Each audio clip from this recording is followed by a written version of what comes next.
Hey guys, welcome back to the BFC where we go into the trenches of the trading world. I hope you're having a great day.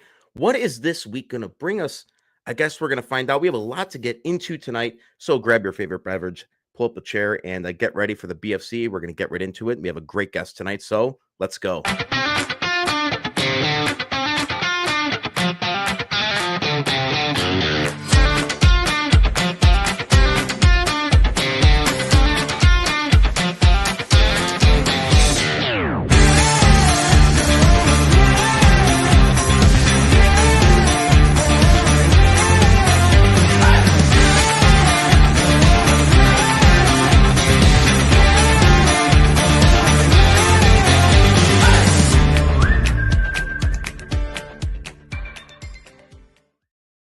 Hello, greetings, and happy Sunday. I hope you guys have had a great weekend.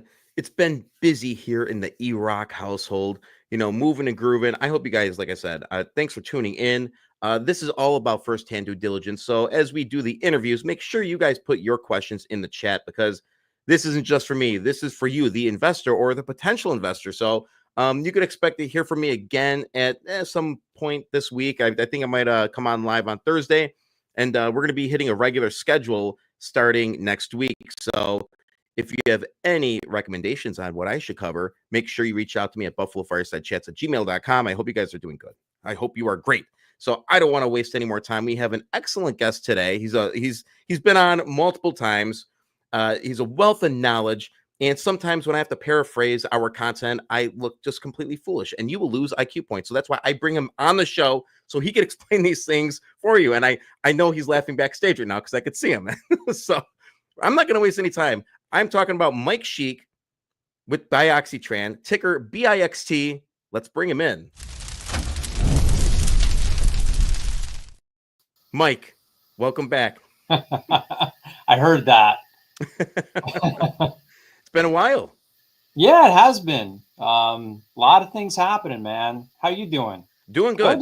Doing very well. Well, I've been following you guys, and I've been reading all the PRs, and we've been watching everything that's been happening with, the bird flu and just everything, especially with poultry prices and everything, in regards to eggs and yada yada yada. Yeah, what are they up to now? Like $8 or something crazy? Yeah.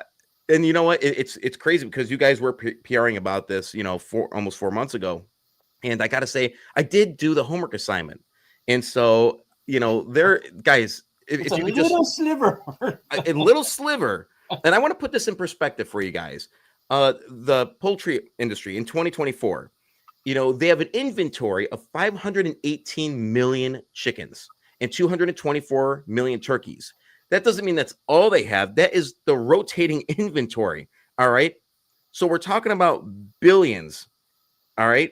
Billions. And so if you could capture just a sliver of that, I think that would justify a stock being dollars and cents. But remember, this is not financial advice. That's just my opinion, especially if you're able to capture that. And given the science, and if it's able to do what you say it's going to do, then I think this is going to be a slam dunk. So I want to ask you, how big is the bird flu problem, and why is Dioxitran positioned to solve it? There's this thing, bird flu. It's endemic now, which means, so I'm throwing around big words. What it means is it's here to stay. It's kind of like COVID. That's endemic now. It's here to stay. We can't get rid of this thing. You see, what happens, there's this viral reservoir, and it's in wild animals. And when it's in wild animals, it's not like we're going to go out and treat the animals. It's out there, and it's going to constantly threaten, our domestic livestock. Like right now, we got, I think I tweeted about this. We got birds dropping out of the sky. They're just going plump, plump, plump all over the asphalt. I mean, if that's a sign of endemic, there it is. But the other thing you got dairy cows. And now we got bird flu in these dairy cows. That's basically threatening our food supply. So now this is kind of getting close to home. You can't have bird flu virus in the milk. And the state of California declared an emergency. Why? 75% of their cows, the cow herds, are infected with bird flu. It's like this thing isn't going around. And then, we also got pigs. pigs are getting bird flu now, but what's happening is they're not really getting sick. But what happens is the mama pigs, they're aborting their piglets. Well, that completely destroys the economics for the pig farmers, right? And then now I'm tap dancing around everything. It's the chickens. They got to cull the chickens. And in the press release, I think that we talked about, you could read through it, like how many chickens get culled per year. I mean, like one gets sick, they're like, oh, we got to get rid of everything. And the other thing is there's a crazy idea out there now, like, hey, let's not kill the chickens. Let's see what happens. Nah, not a good idea, because we did that back in the early 2000s. Now I'm giving you a little bit of a history lesson. We did that, and they did it in China, and it didn't work so well. And the thing that they were scared about is what happens is that they give vaccines to the chickens. What's eventually going to happen is those chickens are going to develop like a little bit of resistance and still pass it around and let the virus mutate, unseen to the human eye until it's too late. And then that virus wasn't effective with Tamiflu or whatever it was back then. So, we can't really do that. And you're asking like, okay, so what's our solution? Well, why not try a broad spectrum antiviral? Why not try it on animals? We got a good idea that it works on humans. We did our case study and all this, that, and the other thing. But it's not as easy as you may think. It's like, like taking something here and modifying it for animals. It's not so easy. But you'll see, we did announce that we developed a water-soluble galectin antagonist, and we think it's a pretty good idea. You see, because what chickens do, they're in these farms. What they do is they there's this little thing, and they just kind of put their nose and they peck at it, and that's how they get water, and they get water all day long. And so we think it's a pretty interesting idea of going after the bird flu that way. Yeah. And, recently, you signed an NDA with the University of Georgia to evaluate galectin antagonists for bird flu treatment in chickens. Now, obviously, there's an NDA there, so I really can't ask you much. And by the way, guys, go back and look at their PRs from January on. There's a lot there. So what can you tell us about the nature of the work that you're going to be doing? Is it solely revolved around, like I said, I know you can't answer a lot of this, but is it solely around the bird flu? There's a lot involved. I'm not, obviously an NDA is an NDA, and I'm not really working on it, but I could talk big picture. Big picture is you want to make sure that the delivery method is going to work. And do you have to do it on chickens? I mean, we got to adapt this thing for chickens. So, I think the first thing is, I really can't get into how we're going to do it, but the first thing is making it and then testing it. So, so I'm not going to get deeper than that, but we'll make it, test it. But the thing is, what I will tell you is that chickens that do get bird flu, it doesn't take them long to die. It's like 3 days. So what I can tell you is I don't think it's going to be a very long trial. Got it. I'm looking forward to seeing your progress there. Now, you met Nobel Prize winner, tongue-tied there for a second, Carolyn Bertozzi. What was her take on your tech? I've met her twice, actually. Once was at the JP Morgan, and the other one was at the Precision World Medicine Conference. And the truth is, on the Precision World Medicine Conference, I kind of stalked her a little bit, in the sense that I went down there because I wanted to meet her. And, I got my 20 minutes with her because what I was interested in doing was getting a collaboration with her. So what did I do? I pitched my tech. And did she follow me? Yes, she completely followed me. And she understand what we were doing and how it integrated with what she was doing. And I've studied her tech. And you know what? If you look at one of my slide decks on cancer, you'll see her tech is actually in my slide deck. And I explain that too. It's her tech revolves around Siglex. But But anyhow, the bottom line was, after we had talked, and she's like, so what's your ask? Well, I want a collaboration, Mike. I'm highly conflicted, and there's no way I could ever endorse a galectin antagonist. Now, some people in the audience may like, oh my gosh, that's awful. No, it's like let me translate this for you. It's like the biggest compliment you can get. And I gotta tap dance around this the right way. It's basically saying your technology really competes heavily with what I'm doing, and I cannot bite the hand that feeds me. That's really an accurate translation of what she just said. I don't know if that helps you. But it was a refreshing conversation. Then that comment kind of led to like I figured out how much influencers get paid, and it wasn't going to work. We couldn't afford something like that. And I also found out she's into some really cool stuff. I mean, she's talking about taking drugs to the blood-brain barrier, like in little tiny parts, and then they reassemble. I mean, she's brilliant scientist, great stuff. But unfortunately, no collaboration there. But we got probably one of the I feel greatest endorsements of the technology I could ever hope for. No, I'm highly conflicted. That was a highlight for me, actually. Wow. You've been attending a ton of investor conferences lately. What are your key takeaways from the recent conferences? Let's talk about one that I saw, like our competitor. One of our competitors is a company called True Binding.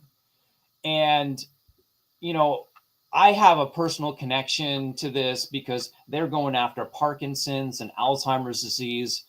My dad, he passed away with Parkinson's, and I knew way back then, I knew galectins were involved in that disease. I read about it, I studied it. I was like, oh my gosh, if I could give my dad a galectin antagonist. So when I saw their data, it goosebumps through my veins. It's like, we really have something here.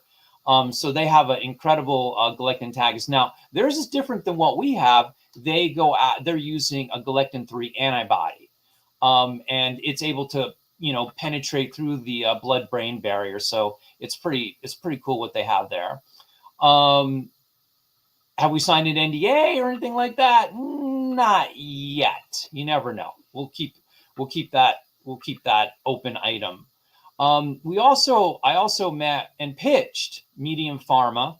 One of them was it was in ophthalmology. That's basically eye diseases. You can look into all the ways that you can treat eye disease using galectin antagonists. And by the way, I gotta tell people something. Look at my Twitter. I put breadcrumbs out there for people to see. So when I tweet with a purpose. I just want people to know that. And the other thing is, I found and I networked with a lot of people. I'm trying to get business development people at these big pharmas. And if you look at my latest presentation, I revamped it. It's the investor presentation. You're going to see this laundry list of basically big pharmas for cancer, immune checkpoint inhibitors. That's my list. That's my list. And then the final thing that I think is really cool, and I don't know if you want to talk about this, but I got involved in a mentoring program with the students from Arizona State University. Wow. And what's so cool is what they're doing, and we get a research report out of them like the beginning of July. And what we're doing here is we're reading, or we're basically looking at the impact of what's called a validated galectin-3 staining test on big pharma and the ICI checkpoint inhibitors. And the checkpoint inhibitors are probably around 50 billion annually in sales. And what could a $2 to $3 million validated test do to disrupt that industry? That is exactly what my students are going to be talking about. Wow. So if this makes it in front of Congress, the healthcare people, the big pharmas, it gives me a tool to beat them over the head. And want to know why you should talk to me? I got 50 billion reasons why you should talk to me and why you should look at this technology, which has gone under the radar for far too long. But yeah, lots of networking at these not at these conferences in general. When that report comes out, I'd love to have you on to break down the BFC version, because that's going to be remarkable, and for the students too. What an experience to be able to do that with you as well. Yeah, I've been talking to them and telling them they're jacked up. You know, we've had like 2 meetings so far, so they're jacked up, and hopefully I can keep that momentum going. Good, keep them enthused. Yeah. Well, I want to talk about. We all know about government funding lately, and there's lots of government cuts. And you did announce this back in January, that you announced government interest after initial BARDA Tech Watch Light meeting. So, are these options still on the table for you, even with the cuts that are coming? The truth is, I have no idea. Okay. Which way the wind blows in the current administration, no idea. But I can tell you this. We talked to BARDA, and they really don't have any money except for one thing: influenza. And I followed on with the DTRA, and they don't have money, but they might, if it's something for like influenza or Ebola, but definitely, there's no one looking at COVID, but this whole bird flu thing is starting to, if it jumps to humans, they're still looking for something. And, just recently, like I think Thursday or Friday recently, there's this new government grant for $100 million in funding from the USDA. And you know what it's for? Poultry. $100 million for poultry. And, let's face it, the new guy, this JFK guy, he doesn't like vaccines. And, there's this company that this just hit the news like this past week too. There's a company called Vaxart. You can pull it. I'm not going to say you should pull it up, but you can pull it up. They lost $500 million from HHS for the project Next Gen to find a COVID vaccine or something like that. And I'm thinking of like, did you hear about me or something? I don't know, but what the bottom line is, I think the pendulum is starting to swing back away from these vaccines into, why aren't we looking at therapeutics? So on that, you might be in the right place at the right time. I mean, on that announcement for $100 million in funding, I think we're going to pounce. We're going to pounce on that, because I don't know anyone else that's got a better shot. I mean, phase 2. I mean, we just need to rejig we had phase 2 data in COVID. So, I mean, it wouldn't be hard to rejiggle this trial and get ready for bird flu. We're not going in that direction. I'm not trying to mislead people. I'm just saying it wouldn't be crazy for us to try to get a grant going in that direction. I think that's a good idea. If it's so good, why is it so cheap? I mean, you beat Pfizer's Paxlovid in trials. Why hasn't Wall Street taken notice of you guys? Good question. Pfizer's the 500-pound gorilla. When they came out with Paxlovid, everyone's like, yeah, COVID's fixed. Have you seen their data? And have you seen our data in comparison to theirs? And first of all, we can't compare. And the reason we can't compare is because it's unfair to us. But hey, let's take out the handicap and see how we do. At 30% PCR negative in 1.5 days, if you look at the charts for us, and you compare that to 20 days in real data, and you just go like, do I want to be sick 2 or I want to be sick 20? I mean, at the time the FDA's own measures. Now, has PCR negative changed? And I don't know what the new endpoint is, but way back then, We had that data. It was unfair to us. And we're just going like, guys, pay attention to us. No one in Wall Street noticed us. And I think right now, no one really cares about COVID, even though we have a solution. But I want to just get this out there. There's no like conspiracy theory out there where the regulators are getting to us. We simply haven't had any money or funding to do what we want to do. We hope that's going to change real soon.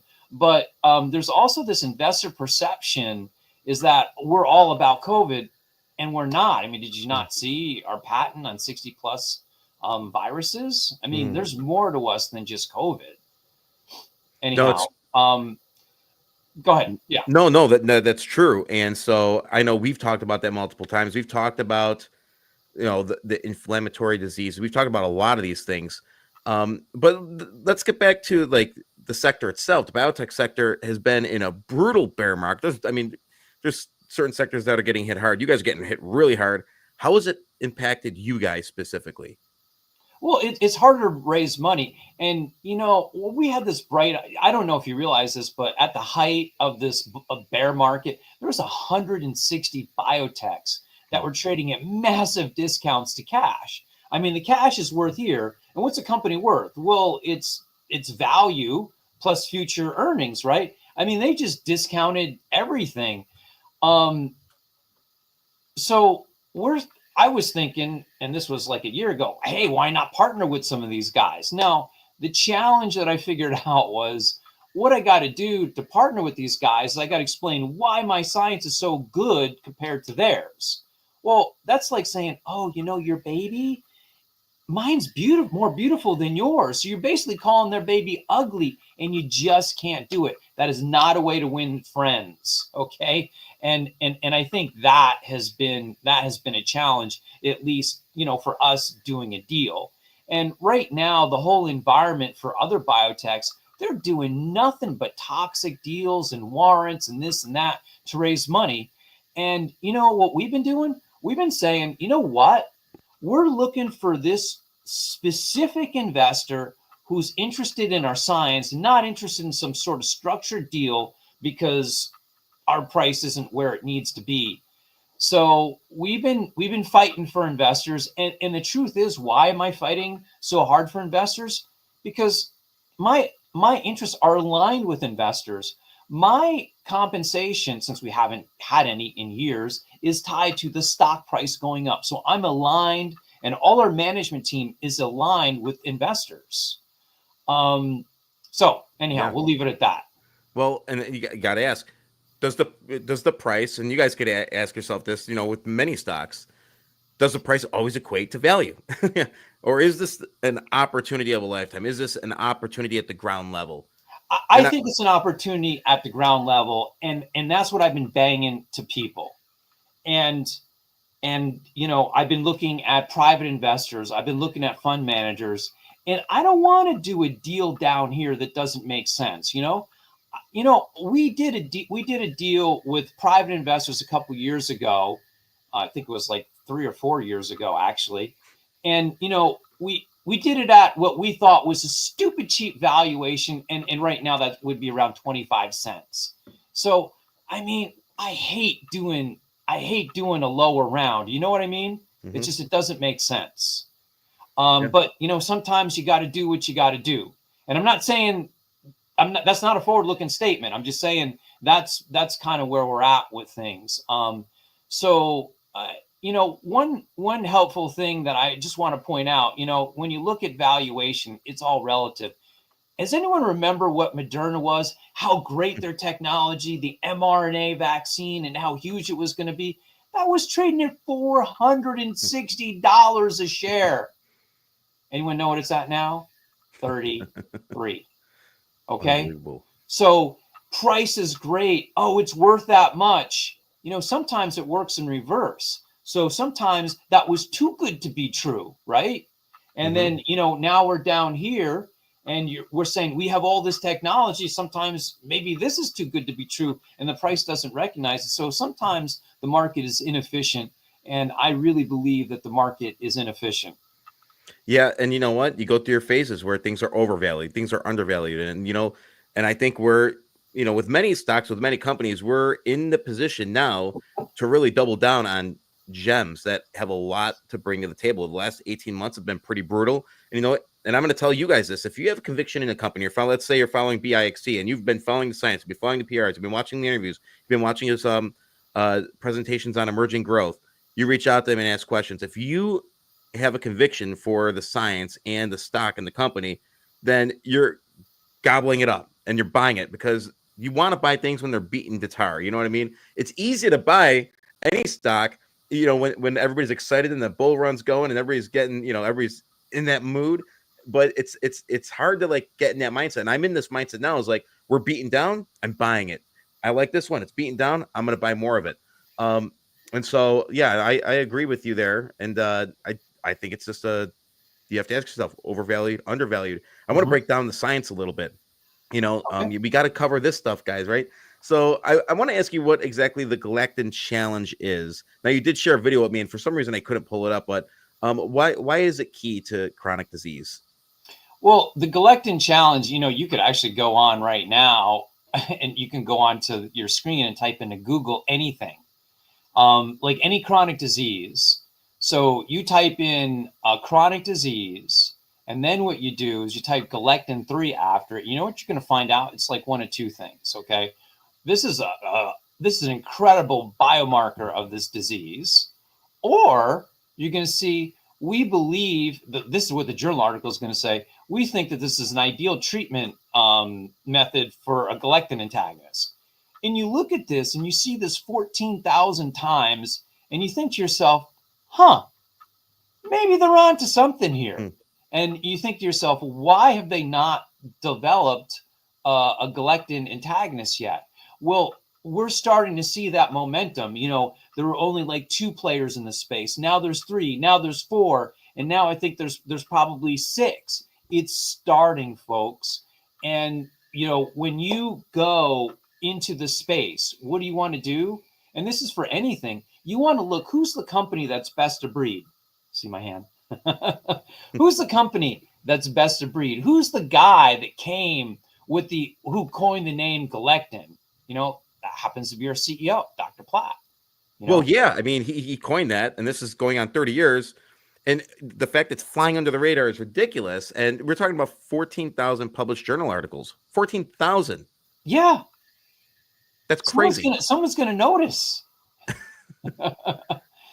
So anyhow, we'll see what happens. But that ties into what my Galactin challenge is. You can put in Alzheimer's disease, you can put in psoriasis, you can put in atopic dermatitis, you can put in almost any cancer, you can put in fibrosis, heart disease, stroke, neurodegenerative diseases. I mean, I could keep going. Heck, you could even probably put in ALS. These are all chronic diseases, and type the word Galactin 3, see what it spits out. And then you say, is this guy for real? You see, what I have to do is I can't really talk about this stuff, because if I do, people look at you and go like, you can't tell people that. As a matter of fact, that brings me back. The one tidbit that to my Carolyn Bertozzi talk. And she says to me, Mike, one thing I want to tell you about is that you can't talk about how good Galactin science is. You got to really tone it down when you're talking to these investors, because they think you're crazy if you start telling them all these other things that it will do.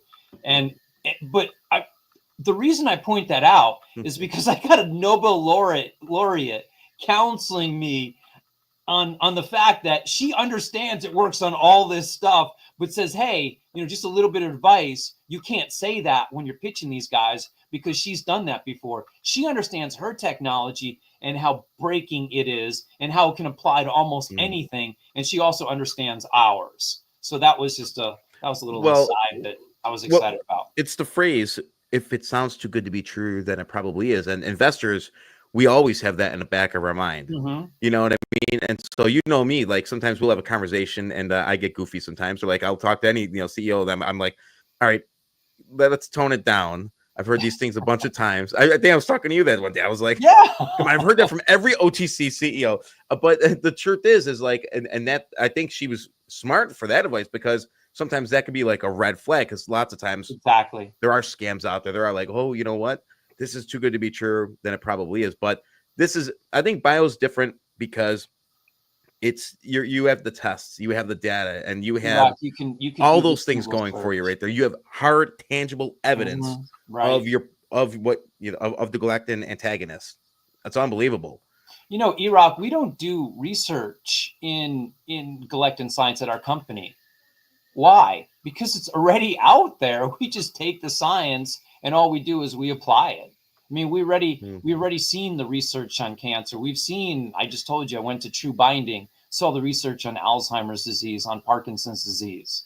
You know, we all have, it's the same target. And the only thing different about my company or our targets versus everyone else is that we use something called nuclear magnetic resonance imaging to make sure that our drug actually does in fact bind to galectin 3. I don't know if these other companies have done such, but what that means to the investor is that perhaps anything that they've done we could do. Okay. How does your science compare to big pharma's existing solutions? How does it compare to big pharma? How do you have the edge, would you say?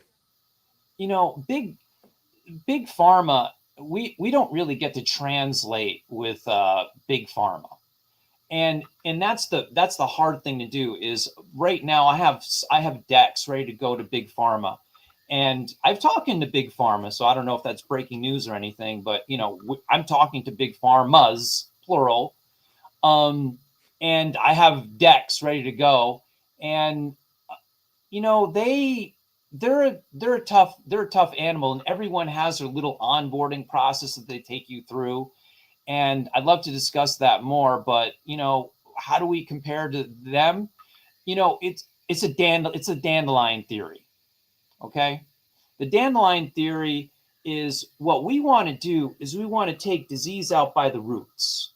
Okay, we're looking for cures to disease, and if you look, that's what, you know, galectin science is about. We want to hit the underlying disease, and the underlying disease and target of galectin is what, guys? It's not COVID, it's not cancer, it's inflammation. Inflammation is the central idea in almost every chronic disease. So galectins are the apex predator of inflammation, and that is what we target. So we're more of an inflammation company than anything else. So, you know, hopefully that's how we compare. But you know, it's back to the dandelion theory. Is what the drug companies want to do is they just want to rip the dandelion out by the head, by the top. That's it. Okay, well that helped. Well, dude, the underlying disease is right down there. You know, you didn't get it, you know, and that's what they're doing. And that's how we differ from big pharma, is we're about pulling the thing out by the roots. Does that make sense? It makes That's total sense, man. I'm telling you, it's really remarkable when you start. And I'm by no means well versed in the medical field, but I read things, and you know that correlation with inflammation, chronic diseases is there, and it's proven to be there. But let's talk. I know a lot of people that are going to watch this and are watching right now want to talk about the stock. And by the way, Doc, I'm going to get to your questions after in about 5 to 10 minutes. Give me a second. I'm going to pull up your questions because you're putting some good comments in there. Let's talk about the stock itself. Now, look, this is your 3-month, 1-day chart. We have approached the golden cross. Now, this, like for somebody like me, I like to see this because this is when I like to load in. Because I don't know, well, that's a very, very good sign. And so right now, with all this happening, you got good stock movement. It looks like you're uptrending at this point. You know, I'm asking myself, all right, is this just gonna dump down?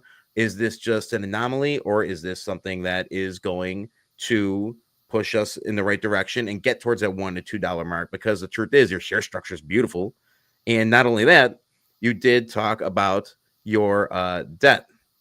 And I want to talk about that. The BIXT secured the 1.6 million SPA to extinguish the note and fund clinical development, repurchasing all convertible note overhang, funding preclinical and clinical trials, management for fitting $460,000 in accrued payroll.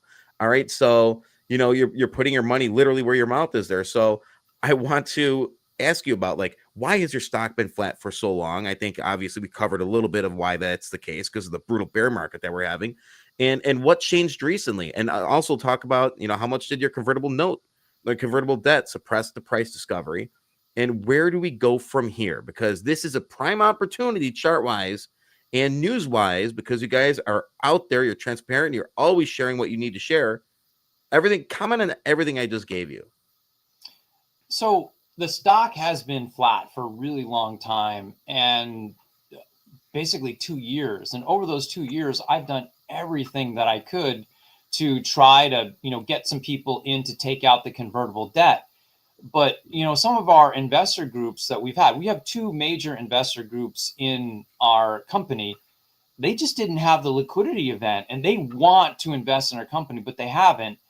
And then we had the third one, which is the Triton funds, and that's the press release that you just mentioned. So our stock for the past couple years, it's been worth what the convertible note holder thinks. See, what happens, and I'll, hopefully this kind of connects the dot for some of the shareholders out there. The reason we went nowhere is because the stock is worth what the convertible note holder says it's worth. He's been doing 90% of all the stock volume over that period of time. So again, what's it worth? Whatever he says it was. And then I guess what investors kind of missed was me pounding the table in early January with the news. And the news, basically, they didn't read the fine print. We basically, for all intents and purposes, had their convertible note holder locked up for a period of time while we're doing this funding with Triton. And the funding with Triton, some people said, oh, it's done. No, it wasn't. It wasn't done. We have the option to choose that funding. And, obviously I can't comment right now whether we have or haven't or anything like that. You got to wait for the press release. But anyhow, I guess the point is, we've been hampered by that consistent selling. And I guess people in early January, when I announced the news, they didn't realize that the overhang was gone. And now with this recent, boom, they're realizing, wait a second, this stock is thin. I told you that in January. Yeah. And certain people that did listen to me, now they're feeling the benefits of that. And, part of that was me pounding on the table and say, guys, we have an opportunity to take out this debt. We need the stock price higher because at 7 cents a share, the math doesn't work. I can't do it here. I need the stock higher. And, you need to average down. And I guess some people just average down. So I think that was part of, part of the reason there. And I think the bird flu news and, that helped things a little bit as well.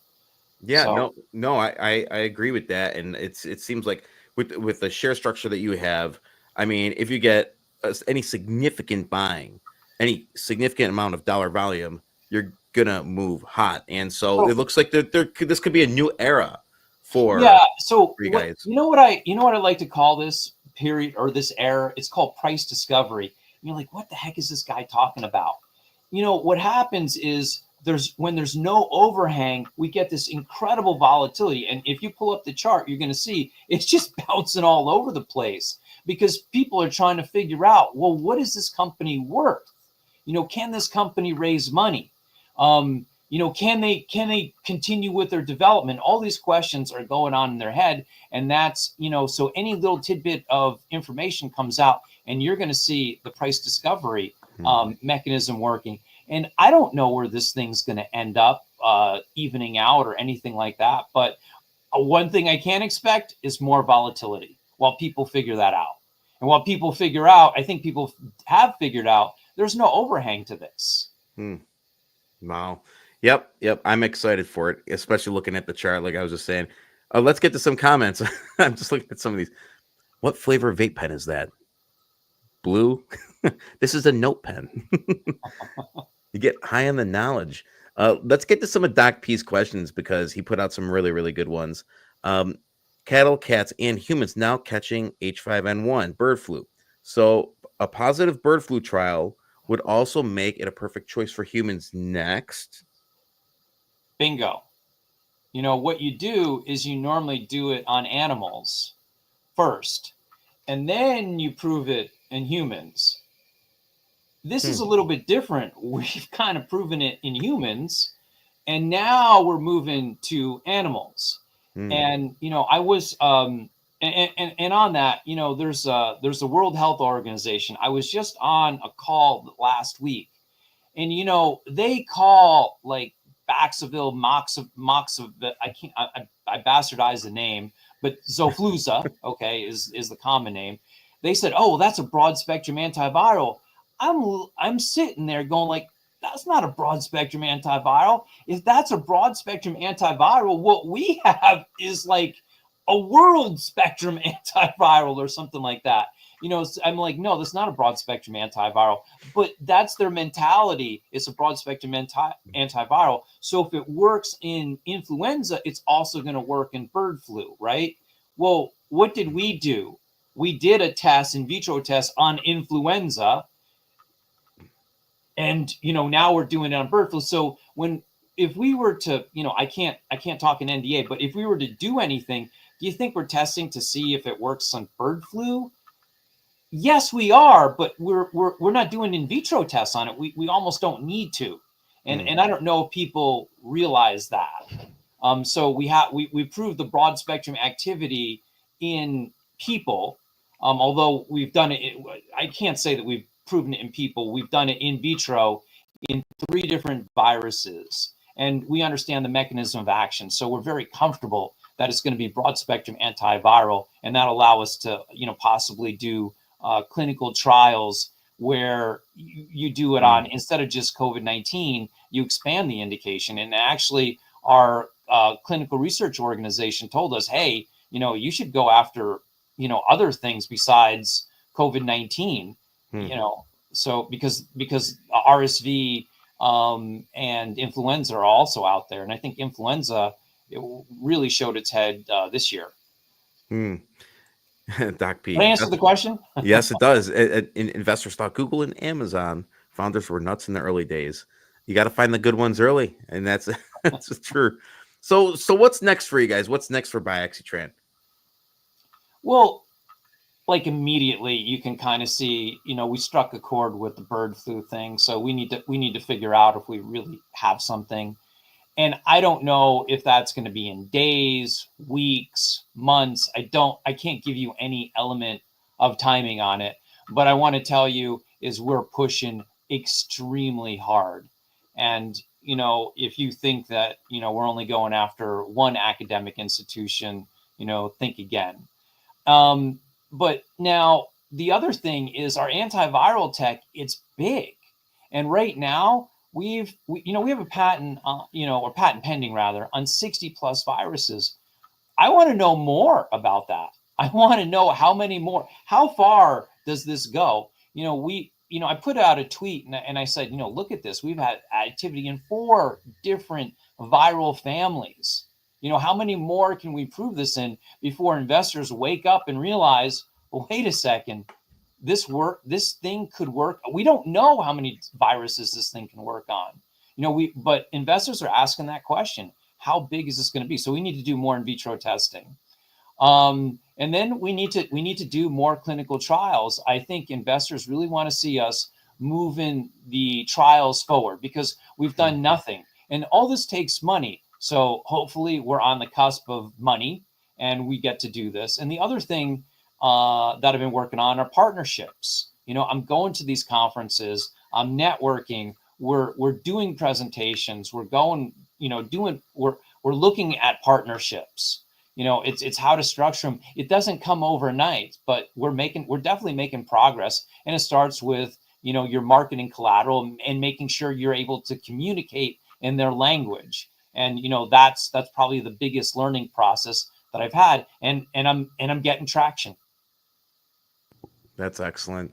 So So it's partnership, funding, yeah. clinical trials, antiviral tech, bird flu, you name it.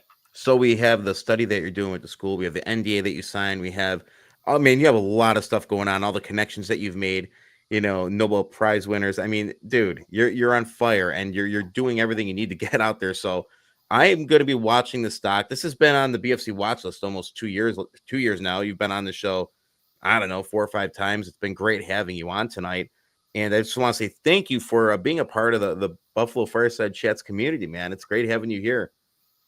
Thank you. No, I enjoy it, Rock. This is fun every time I do it.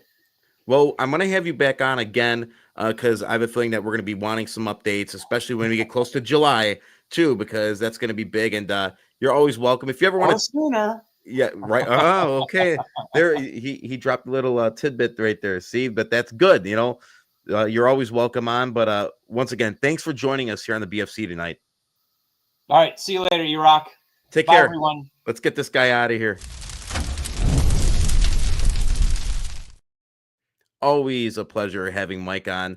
Wealth of knowledge, and he just answered a lot of questions. He addressed a lot of the PRs that have been going out, and I'm telling you, the galactic antagonist science is big. And if they could tap in, if they could just get a small sliver of that bird market, I'm telling you, this thing's going to go kablooey, and it's going to be on the main stage. So that's exciting. I did want to talk about one other stock. We opened up the year talking about another stock, a nice, beautiful low float that has been on the BFC watch list for a very long time. It's called 3DX Industries, Triple DX. And I want to look at their chart. And, I personally think this thing's bottomed out. There it is. It's like right there at the penny level. You know what I mean? So I think it's total buy right now. And yeah, I know some people were saying it's not the most exciting industry, 3D printing. Okay. In the OTC, we look for those big catalysts. We look for like big speculation. So I think it's just a matter of time before they hit their stride and just make some connections and do what they got to do to really create some positive attention to the stock. But the VP, Nick Coriano, I have a chance to talk with him often. Like him and I, we're tight. He's a good guy. He's smart. He shares a lot of his knowledge with me, and I appreciate that. Nick, if you're watching this, I appreciate you, and I appreciate our conversations in regards to not just OTC, but just business in general. And I learn a lot from the gentleman. But so I asked him to put together just some insight as to just give the BFC something from his mind to yours. And so I wanted to play that for you. So check this out. What's up, Buffalo Fireside Chat members, viewers, YouTubers, Twitter accounts? My name is Nicholas Coriano. Went to business school, went to law school, and Eric asked me to put together a little video on a message for OTC investors and traders. So I did some thinking, and one of the things I've been thinking about is one of the greatest pieces of advice for investing or trading that I ever got. And it came from Warren Buffett, believe it or not. And he always asked, what is the price of the whole company? And analyzing a company as if you were buying it, a private company. So when you're thinking about public stocks, a lot of times we're looking at charts, we're looking at PE ratios, we're looking at volume, liquidity, that's all important. But I wanted to share kind of how I look at companies and how I think about investing in companies. Again, advice that I got from Warren Buffett. So basic level is just analyzing the company as if you were buying a private company, right? So the questions you ask when you're buying a private company are pretty simple. There's 4 questions, and they all end up on 2 statements: the income statement and the balance sheet. So if you're buying a private company, the first question you ask is how much we make, right? So that's the revenue line item. The second question is how much do you guys spend, right? Those are both things that are considered in the income statement. Then after you have those 2 pieces of information, the next 2 questions are, right, how much do you owe and how much do you own? That's in your balance sheet, right? So how much you own in assets, whether it's stock, cash, real estate, equipment, minus how much you owe is, right, your value of your company, really, right? The asset value of your company. A lot of people don't do this analysis when we're buying stock. They're trading the chart or trading price action, which is perfectly okay. But I thought it would benefit OTC investors to know, hey, look, if you wanted to buy the whole company, right? So if you have let's do a quick example. If you wanted to buy a whole company and the company said, you said, how much do you guys make? And they said $500,000 a year. How much do you guys spend? $700,000 a year. Okay, that's negative $200,000 a year. How much do you guys own? Oh, we have $1 million in assets. Well, how much do you guys owe? $3 million. Now, if you went up to a private business and you ask them, how much do you owe and how much do you own? And they said, well, we have $1 million worth of assets, but we owe $3 million, and we make, $500,000 a year, but we spend $700,000 a year. Most of you guys wouldn't even buy that business, right? The only reason we consider it in the OTC or in stocks is because of the liquidity, the ability to get in and out of your investment. But that really is how you should be valuing companies, right? You should look and say, how much do I want to pay for this whole company? That's the market cap, right? The market cap is the value of the whole entity if you're going to buy out all the shares. And I think it will suit many investors very well if they looked at all of their investments like a private company instead of a public company, and then do the analysis, right? Because just because a company's in debt or burning more cash than they're making doesn't mean it's not a viable play or a viable investment 6 months, a year, 3 years down the road, or because you believe in the management team or you believe in the sector. But I think it's definitely helpful for OTC traders to do that analysis every time they look at a stock, so they know, look, if this was a private business, would I buy it? Right? Would I look at this company the same way?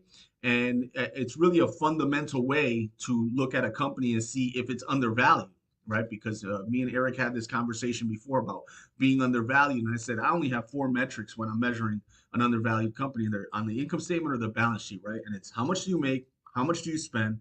How much do you own?